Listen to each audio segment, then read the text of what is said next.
যারা সব সময় আস্তাগফিরুল্লাহ পড়ে তাদের রিজিকের কোনো টেনশন হয় না, রিজিক নিয়ে তাদের আর কোনো চিন্তা থাকে না।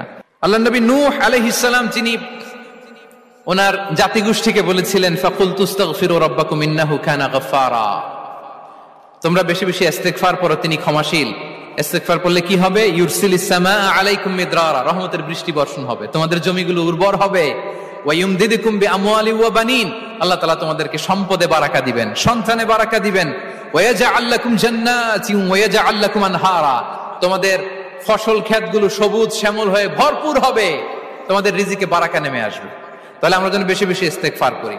বিষ্ণু ইসা ইসলাম বলেছেন মান লাযামাল ইস্তিগফার জাআলাল্লাহু লাকুম মিন কুল্লি দিকিন মাখরাজা ওয়া মিন কুল্লি হাম্মিন ফারাজা ওয়া ইয়ারযুকহু মিন হাইসু লা ইয়াহতাসিব, যে সব সময় ইস্তেগফার পড়ে তার কোনো টেনশন থাকে না।